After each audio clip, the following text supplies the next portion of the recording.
नमस्कार, जय जोहर दोस्तों, कैसे हो आप लोग। मेरा नाम है आकाश और मैं हूँ आपका ट्रैवल गाइड। नहीं, ट्रैवल गाइड कभी नहीं बोलता मैं, और मैं हूँ आपका ट्रैवल पार्टनर। जी हाँ, क्योंकि हम लोग साथ में ट्रैवल करते हैं। मैं ट्रैवल करता हूँ आउटडोर में और आप देख रहे हैं इंडोर में, मोबाइल पे। जी हाँ, तो आई होप आप लोग ने रशिया का वीडियोस देख लिया होगा, देख भी रहे हैं। आई होप अगर आपने नहीं देखा है तो मेरे रशिया के वीडियोस जाके देखिए, नीचे डिस्क्रिप्शन में मैंने उसका लिंक दे दिया। सारे वीडियोस आपको प्लेलिस्ट में मिल जाएगा। तो सबसे पहले आज जो मेन टॉपिक है उस पर मैं बात करूंगा। उसका मेन टॉपिक है रशिया के वीज़ा के बारे में। तो मैंने बहुत सारी चीज़ें नोट किए हैं और जो इम्पोर्टेंट है खास रशिया वीज़ा के लिए, जो मैंने अप्लाई किया है और आपके लिए भी मैं बता दूंगा क्या इजी तरीके से आप रशिया का वीज़ा, इतना आसान है लेना कि आप घर बैठे बैठे भी आप वीज़ा ले सकते हो। वो सारे सवालों का जवाब मैं आज इस वीडियो के अंदर दूंगा। तो प्लीज़ इस वीडियो को लास्ट तक देखिए। मैं शुरू से लेके एंड तक पूरा डिटेल में एक्सप्लेन करूँगा कि मैंने रशिया का वीज़ा कैसे लिया, कितना पैसे लगा, मैंने कहाँ से लिया, उसके लिए क्या क्या चीज़ें ज़रूरत है, सारी चीज़ें। उसके लिए मैं कॉपी और पेन लेके तैयार हो गया हूँ। आप लोग से भी रिक्वेस्ट करता हूँ, आप लोग भी कॉपी और पेन मस्ट रख लीजिए, क्योंकि जो जो पॉइंट मैं बताऊंगा वो सब चीज़ आप लोग एक एक करके नोट करते जाए, ताकि आपको जब वीज़ा अप्लाई करना है और जब आपका एप्लीकेशन फॉर्म फिलअप करना है आपके लिए आसान हो। रशिया वीज़ा 2020 के अंदर अगर आप वीज़ा अप्लाई अगर करते हो तो उसके लिए 3 मस्ट प्लेसेस है जहाँ से वीज़ा अप्लाई कर सकते हो। सबसे नंबर 1 वो है एम्बेसी, उसके बाद कंसुलेट, और उसके बाद है थर्ड जो है वो है VFS ग्लोबल। सबसे पहले आपको जानना है कि ये जो वीज़ा होता है वो किस किस टाइप का होता है और क्या क्या प्रकार का होता है। एक इन्फॉर्मेशन जनरल नॉलेज के तहत अगर आपको पता होना चाहिए कि वीज़ा की कितने टाइप्स होती है। सबसे पहला जो हम वीडियोस बनाते हैं, जो हम ट्रैवल करते हैं, तो ये टूरिस्ट वीज़ा के अंदर आता है। बाकी और भी काफ़ी सारे वीज़ाज हैं, जैसे बिजनेस वीज़ा हो, स्टूडेंट वीज़ा हो, वर्क वीज़ा हो, वगैरह वगैरह बहुत सारे। टूरिस्ट वीज़ा है ना, जो कि कॉमन वीज़ा है, और वो वीज़ा सिर्फ टूरिज़्म पर्पस के लिए दिया जाता है, ना कि और किसी पर्पस के हिसाब से। और ये जो टूरिस्ट वीज़ा है रशिया में सिर्फ 30 डेज के लिए अलाउ है, 30 डेज ओनली। इस वीज़ा अप्लाई करने के पहले एक जो खास, जो मोस्ट इम्पॉर्टेंट है, उसके पहले आप वीज़ा अप्लाई कर ही नहीं सकते, और वो चीज़ है इन्विटेशन लेटर। इन्विटेशन लेटर एक ऐसा लेटर है जो आपका एप्लीकेशन फॉर्म में इम्पॉर्टेंट है, उसको फिलअप करना। उसके अलावा आप रशिया का वीज़ा अप्लाई नहीं कर सकते। और ये वो इन्विटेशन लेटर आप कैसे ले सकते हो, वो इन्विटेशन लेटर लेने के लिए मैं आपको एक डिस्क्रिप्शन में एक लिंक दे दूंगा। उस लिंक के थ्रू आप जाके वो इन्विटेशन लेटर ले सकते हो। और उस इन्विटेशन लेटर का कॉस्ट है सिर्फ $20, जो मैंने लिया है। और आप लोग को भी मैं रिकमेंड करता हूँ, जो ऑथोराइज ट्रैवल एजेंट है उसके थ्रू आप इनविटेशन लेटर लो। आप इनविटेशन लेटर का ये मत समझो कि मेरा रशिया में कोई फ्रेंड रहता है, मेरा कोई और दोस्त रहता है, फिर रशिया का कोई दोस्त रहता है, मैं उनसे इनविटेशन लेटर लेके आऊँगा वगैरह वगैरह, ऐसा कुछ नहीं है। जो ऑथोराइज ट्रैवल एजेंट है, ज़रूरी नहीं है कि आप मेरा जो लिंक दिया हुआ है उसके थ्रू जाओ, बट मैं ये रिकमेंड करूँगा क्योंकि मैंने एक सेटिस्फाई जो ऑथोराइज ट्रैवल एजेंट है जिसके थ्रू मैंने इनविटेशन लेटर लिया है, तो आप लोग भी ले, ताकि कई बार ऐसा ना हो कि आपने वेबसाइट में देखे, गूगल में सर्च किए रशियन इनविटेशन लेटर, तो आपने पे कर दिया और देन उसके बाद आपका वीज़ा मतलब जो इनविटेशन लेटर है वो आया ही नहीं। और जो फॉर्मेलिटीज़ होती है जैसे reference number, travel voucher number, then उसका sign and stamp and seal, तो ये सारी चीज़ें उसमें होना चाहिए इनविटेशन लेटर में। तभी आपका जो वीज़ा एप्लीकेशन फॉर्म है, जब वो एम्बेसी अप्लाई के लिए जाएगा, तब आपका वो कहीं कैंसिल ना हो जाए। मैं अभी स्क्रीन के सामने बैठा हुआ हूँ, कुछ नोट किया है तो वो मैं आपको बता देता हूँ कि इनविटेशन लेटर आप जब लेंगे तो उसमें क्या क्या क्वेरीज आपसे पूछा जाएगी। पहला इन्फॉर्मेशन आपका जो है, उसके बाद कंफर्मेशन, उसके बाद आपका पेमेंट स्ट्रक्चर, उसके बाद आपका इन्विटेशन लेटर आएगा। और वो इन्विटेशन लेटर 5 मिनट में भी आ सकता है, 1 घंटे में भी आ सकता है, या फिर 2 से 3 दिन भी लग सकता है। इस वेबसाइट के रिगार्डिंग इन्होंने कहा कि 2 से 3 डेज आपका मैक्सिमम लग सकता है इन्विटेशन लेटर आने के लिए, बट मुझे तो 1 घंटे में मिल गया था इन्विटेशन लेटर लाने में। और ये वो इन्विटेशन लेटर आपके मेल के थ्रू आएगा, ईमेल पे। जो आप वहाँ पे ईमेल आप डालेंगे, उस ईमेल पे आपके इन्विटेशन लेटर आएगी। और दूसरा जो एक खास चीज़ है रशिया जाने के लिए। सबसे पहले तो आपको अपना डेट फिक्स करना होगा, क्योंकि रशिया का जो वीज़ा है वो आपको उसी डेट में देंगे जिस डेट आप ट्रैवल करेंगे। ऐसा नहीं कि मैं वीज़ा के लिए अप्लाई कर दूं और मुझे 1 महीने बाद जाना है या फिर उस डेट को जाना है, ऐसा नहीं है। जो डेट आप सिलेक्ट करेंगे उसी के अकॉर्डिंग आपको वीज़ा मिलेगा। जस्ट एग्जांपल मान लीजिए मैं जा रहा हूँ 1 जनवरी से लेके 10 जनवरी तक, तो मुझे 1 जनवरी से लेके 10 जनवरी तक ही वीज़ा मिलेगी, ना कि मुझे एक दिन बाद या फिर 11 जनवरी या फिर 10 जनवरी से लेके 9 जनवरी, मतलब एक दिन आगे पीछे, ऐसा कुछ नहीं है। जिस डेट आपको वीज़ा चाहिए सिर्फ उसी डेट के लिए रशिया आपको वीज़ा देगी और आपको उसी डेट पे ही जाना है। ना आप उसके पहले जा सकते हो, ना ही आप उसके बाद जा सकते हो। जो डेट आपको इशू करेंगे उसी डेट में आपको रशिया में एंटर होना है। सबसे बढ़िया आसान तरीका यही है कि आप अपना फ़्लाइट चेक कर लो सबसे पहले, कि आप देखो कि कौन सा डेट से लेके कौन सा डेट तक मुझे फ़्लाइट सस्ती मिल रही है। तो उसी हिसाब से आप अपना डेट सेलेक्ट कर लो कि मुझे 1 जनवरी से लेके 10 जनवरी तक मुझे फ़्लाइट महंगी मिल रही है, तो मैं 2 जनवरी से लेके 11 जनवरी तक मुझे सस्ती फ़्लाइट मिल रही है, तो मैं 2 जनवरी से लेके 11 जनवरी तक मैं अपना जो वीज़ा है उसके लिए मैं अप्लाई करूँगा। वीज़ा अप्लाई करने के लिए हमें कहाँ जाना होगा? सबसे पहला तो आपको वीज़ा अप्लाई ऑनलाइन करना पड़ेगा, उसके बाद आपको सबमिट करना होगा।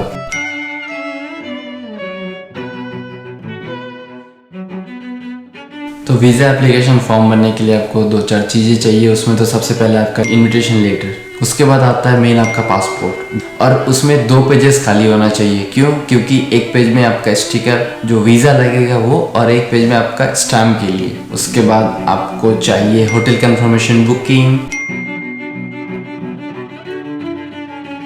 मेन जो 3-4 खास चीज़ें हैं जो मुझे लगता है कि जो वीज़ा के लिए काफ़ी हार्ड प्रोसेस होता है, उसके सबसे पहले तो फ़्लाइट टिकट। अगर आप रशिया वीज़ा अप्लाई करते हो तो आपको फ़्लाइट टिकट ज़रूरी नहीं है, कंपलसरी नहीं है फ़्लाइट का टिकट। दूसरा आता है आपका जो बैंक स्टेटमेंट है, वो भी ज़रूरत नहीं है। और थर्ड आता है मान लो आपका ITR, अगर आप जॉब करते हो, अगर आप इनकम टैक्स बढ़ते हो तो उसका भी आपको ज़रूरत नहीं है। तो आपका फ़्लाइट टिकट नहीं चाहिए, आपका ITR नहीं चाहिए, आपका बैंक स्टेटमेंट नहीं चाहिए, आपका सैलरी स्लिप नहीं चाहिए।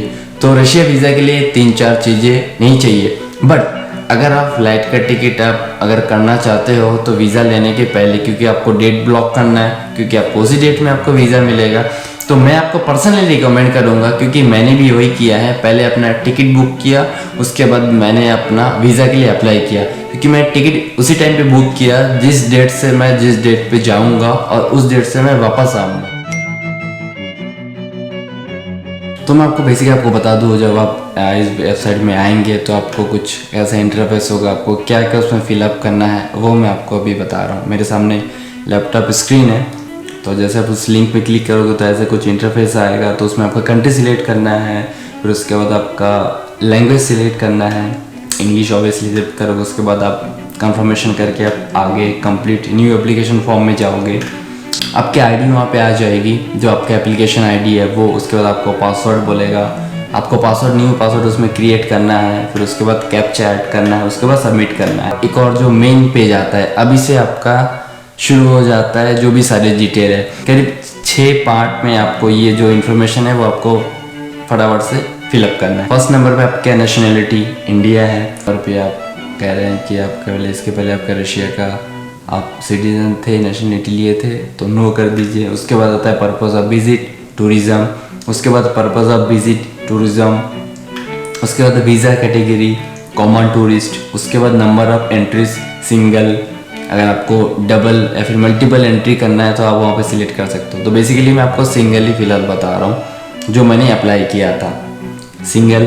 उसके बाद date of entry to Russia, यहाँ पे आता है आपका वो डेट कि जिस डेट से आप ट्रैवल करोगे और जिस डेट से आप एग्जिट हो गए रशिया से, वो डेट आपको डालना है। उसके बाद अब नेक्स्ट पे क्लिक करने के बाद एक और जो सेकंड ऑप्शन आता है आपका पर्सनल डिटेल, उसमें आपका सरनेम देना है, उसके आपका फर्स्ट नेम देना है। इसके पहले आपका कोई नाम था या नहीं था, अगर है तो यस कीजिए, अगर नहीं है तो नो कीजिए। उसके बाद सेक्स मेल हो फीमेल हो वो डाल दीजिए। उसके बाद डेट ऑफ बर्थ, जो आपका डेट ऑफ बर्थ है पासपोर्ट में इशू है, वो आप डेट ऑफ बर्थ इसमें डालिए।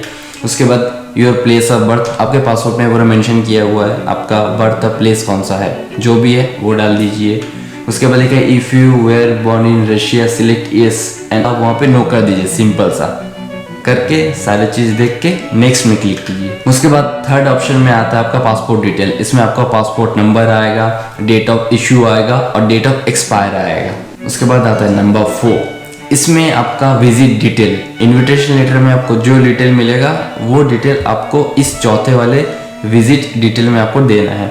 तो सबसे पहले इसमें लिखा है which institute are going to visit, तो वहाँ पे काफ़ी सारे ऑप्शन आएंगे, तो आपको लिखना है ट्रैवल कंपनी। उसके बाद आता है नेम ऑफ ऑर्गेनाइजेशन, जो भी ट्रैवल एजेंसी का आपने इनविटेशन लिया है उसका नाम वहाँ पे आपको मेंशन करना है।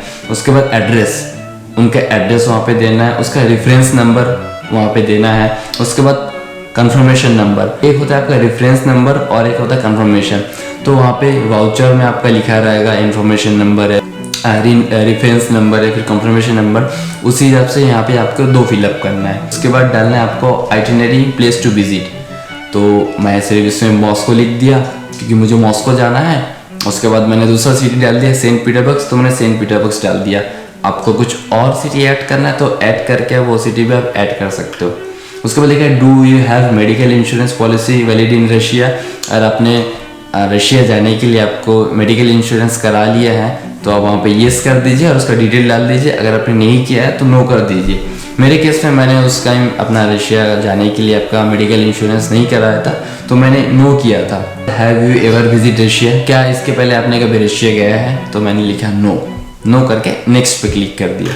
5वां पार्ट, अब इसमें आएंगे do you have permanent residence address, yes कर दीजिए क्योंकि परमानेंट एड्रेस है, जो भी आपका पासपोर्ट में एड्रेस होगा योर परमानेंट एड्रेस डाल दीजिए। आपका फ़ोन नंबर डाल दीजिए, आपका फैक्स नंबर है वो डाल दीजिए, फैक्स नंबर तो होता नहीं किसी का, और आपका ईमेल एड्रेस डाल दीजिए। उसके बाद आता है डू यू वर्क, अगर आप काम करते हैं तो यस, अगर आप काम नहीं करते हैं तो नो कर दीजिए। तो इसका कुछ खास ज़्यादा कुछ फ़र्क नहीं पड़ेगा पासपोर्ट आपके रशिया के वीज़ा के लिए। तो मैं तो जॉब करता हूँ, तो मैं जॉब करता था इसलिए मैंने यस कर दिया। और यस करने के साथ नेम ऑफ एम्प्लॉयर, क्या आप एम्प्लॉयर थे वहाँ पे, वर्क पोजीशन क्या था मेरा, एम्प्लॉय का एड्रेस मतलब जहाँ पे मैं काम करता था उसका एड्रेस, वर्क टेलीफोन जहाँ पे मैं काम करता था वहाँ का टेलीफोन नंबर, ईमेल वगैरह वगैरह वगैरह, ये सारी चीज़ें उसमें। उसके बाद लिखा है children under 16 years other relatives retain your passport and travelling with you, no, आपके साथ कोई बच्चा नहीं जा रहा है और आपका एज है वो 18+ ही है तो नो कर दीजिए। Do you currently have relatives in Russia, अगर आपका कोई रिलेटिव है तो यस कर दीजिए, अगर नहीं है तो नो कर दीजिए। मेरा तो नहीं था इसलिए मैं नो कर दिया। नेक्स्ट करने के बाद जो लास्ट ऑप्शन आता है एप्लीकेशन डिटेल, उसमें आपका जो वीज़ा आप अप्लाई करोगे तो आप कहाँ से करोगे, आप VFS के थ्रू करोगे तो कहाँ से करोगे, दिल्ली से, मुंबई से, चेन्नई से, कोलकाता से, कहाँ से करोगे। अगर आप कंसुलेट से करोगे तो कंसुलेट से कहाँ से करोगे, या फिर एम्बेसी से करोगे तो कहाँ से करोगे, दिल्ली से, मुंबई से, चेन्नई से, कोलकाता से, कहाँ से करोगे। तो जहाँ से भी आपको करना है तो वहाँ पे आप सिलेक्ट कर लीजिए। आप इसमें मान लो आप सिलेक्ट कर लिए हैं कंसुलेट मुंबई और आप चले गए VFS मुंबई में, तो आपको वीज़ा नहीं मिलेगा, तो ये गलत हो जाएगा। और मान लो आपने अप्लाई किया है VFS और आप चले गए कंसुलेट, तो आपको वहाँ से रिजेक्ट कर दिया जाएगा। आपको कौन से जगह पे जाना है वीज़ा एप्लीकेशन फॉर्म को सबमिट करने के लिए, आपको कंसुलेट जाना है, आपको एम्बेसी जाना है, आपको VFS में जाना है। तो VFS में जाना है तो मुझे कौन से VFS में जाना है वो आप अच्छे से एक बार देख के आप उसमें सेलेक्ट कर लीजिए। उसके बाद नेक्स्ट करने के बाद आपका पूरा डिटेल सब चीज़ सामने आ जाएगा। ये सारी चीज़ यहाँ पे शो होगा आपको एक बार रीचेक करने के लिए। 2 पे वहाँ पे फोटोग्राफ्स लगाना है और आपको साइन करना है। और जो फोटोग्राफ्स का वो डायमेंशन होगा वो 3.5 × 4.5 का डायमेंशन होगा। 80% जो आपका फेस है वो कवर होना चाहिए और पीछे वाइट बैकग्राउंड होना चाहिए, तभी वो एप्लीकेबल होगा। तो अगर आप VFS के थ्रू जाते हो तो ये एप्लीकेशन बनने के बाद आपको VFS के वेबसाइट में जाना है, वहाँ पे आपको अपॉइंटमेंट लेना है। अपॉइंटमेंट लेने के लिए आपको मैं नीचे एक लिंक दे दूँगा, उस लिंक के थ्रू आप आसानी से आप अपॉइंटमेंट ले सकते हो। जो डिटेल आपने इस एप्लीकेशन फॉर्म में भरा है वही कुछ सेम डिटेल आपको उस एप्लीकेशन में भी फिलअप करना है और वहाँ से आप अपॉइंटमेंट ले सकते हो। जो मेन रशिया का जो वीज़ा है उसका कॉस्ट है 2130। अगर आप कॉन्सुलेट से लेते हो सिर्फ 2130 रुपये। आपको इन्विटेशन लेटर तो चाहिए ही होता है, वो आता है करीब $20। 2130 रुपये, 1400 रुपये इन्विटेशन लेटर है, तो टोटल आपका 3530 सिर्फ अगर आप कॉन्सुलेट या फिर एम्बेसी के थ्रू आप जाओगे तो। और अगर आप VFS के थ्रू अप्लाई करोगे तो आपका 2130 प्लस इन्विटेशन लेटर 1400 प्लस 1830 रुपये आपका जो VFS का चार्ज है वो मिला के पड़ता है 5360।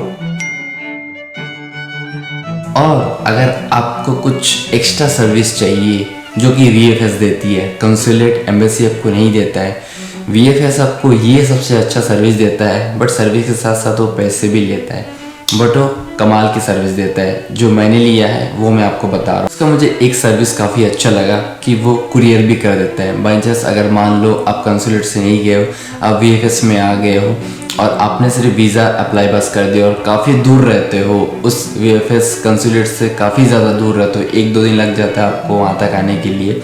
जैसे मेरा घर है छत्तीसगढ़ में, तो मुझे जाना पड़ेगा मुंबई के VFS में, तो मुझे वहाँ पे जाऊँगा तो मेरा आने जाने का खर्चा, वहाँ पे 1 दिन का रहने का, फिर उसके बाद 1 दिन में जो मेरा वीज़ा का कॉस्ट होगा या फिर मुझे 3 दिन में मिलेगा उसका कॉस्ट, तो टोटल मिला के बहुत सारा एक्स्ट्रा जो एक्सपेंसेस है वो सेव करने के लिए VFS के कुरियर सर्विस का एक सही ऑप्शन निकाला है कि आपने वीज़ा एप्लीकेशन अप्लाई कर दिए, अप्लाई करने के बाद वीज़ा मिलने के बाद आपको सेम डे पे 1 दिन में 24 घंटे में आपके घर पे कुरियर आ जाएगा, जो मेरे केस में हुआ था। तो ये सारी जितनी भी चीज़ें बताई ये सारे सिंगल एंट्री पे है। रशिया का वीज़ा आपको 1 दिन में कैसे मिलेगा, सबसे मेन इंपॉर्टेंट बात, अगर आपको रशिया का वीज़ा 1 दिन में चाहिए तो इसकी थोड़ी सी कॉस्टिंग थोड़ी सी ज़्यादा रहती है। उसकी कॉस्टिंग है 4260। आप कॉन्सुलेट में जा सकते हो या फिर आप VFS के थ्रू भी आप ले सकते हो। अगर आप VFS में जाओगे तो 4260 प्लस 1830 6090 टोटल आपका वीज़ा का कॉस्ट लगेगा, क्योंकि आपको 1 दिन में चाहिए, वो भी इमरजेंसी केस में। सबसे पहला है आपको इनविटेशन लेटर जो आपको चाहिए मोस्ट इम्पॉर्टेंट। उसके बाद सेकंड है आपका पासपोर्ट जो कि 6 मंथ की आपकी वैलिडिटी होनी चाहिए। और जब आप एप्लीकेशन सबमिट करने जाएंगे तो पासपोर्ट की फ्रंट एंड बैक ये दोनों साइड की एक ही साइड में होना चाहिए, न कि अलग अलग। और तीसरा है आपका वीज़ा एप्लीकेशन फॉर्म जो कि आपका रशिया का जो ऑफिशियल वेबसाइट है जो आपने अप्लाई किया है वो एप्लीकेशन फॉर्म, जिसके अंदर आपको फोटोग्राफ्स लगेंगे। जो फोटो की डायमेंशन है वो है 3.5 इंटू 4.5, जिसमें 80% आपका फेस कवर हो और पीछे का जो बैकग्राउंड है वो वाइट हो। तो ये सारे डॉक्यूमेंट्स को लेके आपको जाना है कंसुलेट या फिर VFS के ऑफिस में। अपॉइंटमेंट टाइम के ठीक 15 मिनट पहले आपसे ये पूछा जाएगा कि आपको वीज़ा 1 दिन में चाहिए कि आपको वीज़ा 2 से 3 दिन में चाहिए। तो उसके अकॉर्डिंग आप वहाँ पे तुरंत कैश या फिर कार्ड के थ्रू भी आप पे कर सकते हो। अगर आपको रिसीव नहीं करना है, आपको कुरियर करना है, तो उसके लिए 500 to 600 रुपीज़ एडिशनल जो कॉस्ट है वो आपको लग जाएगा। कि आपको वीज़ा कहाँ जमा करना होगा, तो आप एम्बेसी में भी जा सकते हो, आप कंसुलेट में भी जा सकते हो, आप VFS वीज़ा सेंटर, जो VFS एक ग्लोबल है, ये एक प्राइवेट कंपनी है। आप अपना जो वीज़ा एप्लीकेशन है आप उनको दोगे, वो कंसुलेट या फिर एम्बेसी को देगा, फिर एम्बेसी वीज़ा लगाने के बाद उनको देंगे, फिर VFS जो प्राइवेट कंपनी वो आपको देगी। तो ये 3 मेजर जगह है जहाँ से वीज़ा के लिए आप अप्लाई कर सकते हो। एम्बेसी, कंसुलेट और जो वीज़ा सर्विस सेंटर है वो देश के 4 जगह पे ही है, मुंबई, दिल्ली, चेन्नई और कोलकाता। हाँ, ये सिर्फ 4 ही जगह में आप वीज़ा के लिए आवेदन अपना दे सकते हो। जो एम्बेसी और जो कंसुलेट है सिर्फ वही अप्लाई कर सकते हैं जिस स्टेट के वो नियरेस्ट पड़ता है या फिर जिस स्टेट के अंदर वो कंसुलेट आता है, सिर्फ वही उस कंसुलेट में जाके या फिर एम्बेसी में जाके वीज़ा अप्लाई कर सकता है। और जो कंसुलेट का टाइम होता है और जो VFS का टाइम, जो वीज़ा एप्लीकेशन लेने का टाइम होता है, कंसुलेट कई बार कुछ कंसुलेट अलग अलग टाइम के हिसाब से, अलग अलग डे के हिसाब से वीज़ा एप्लीकेशन फॉर्म है वो रिसीव करते हैं। अगर आप VFS से अप्लाई करेंगे तो वो बिज़नेस जो टाइम होता है, बिज़नेस डे होता है, उसके हिसाब से मंडे से लेकर फ्राइडे तक सुबह 9 बजे से लेके शाम 3 बजे तक खुला रहता है। आप कभी भी इसके बीच जा सकते हो। वीएफएस का काम ही यही होता है कि वो आपसे वीज़ा कलेक्ट करे। वो वीज़ा कलेक्ट करने के बाद उस वीज़ा को चेक करते हैं, अगर कुछ प्रॉब्लम हो या फिर कुछ करेक्शन हो तो वो सारी चीज़ें देख के वो आगे कंसुलेट को भेजते हैं। वो फिर कंसुलेट के हाथ में पूरा रहता है, न कि वीएफएस के हाथ में। कंसुलेट के हाथ में पूरा रहता है कि वो आपको वीज़ा दे, वीज़ा नहीं दे। वीएफएस के थ्रू कराए तो आप किसी भी स्टेट से हो, कहीं से भी हो, आप जो भी नियरेस्ट वीज़ा सेंटर है वहाँ पे जाके आप अप्लाई कर सकते हो। तो ये एक डिफरेंस है कंसुलेट और वीएफएस के थ्रू। ये दोनों में कभी भी कंफ्यूज मत होइएगा।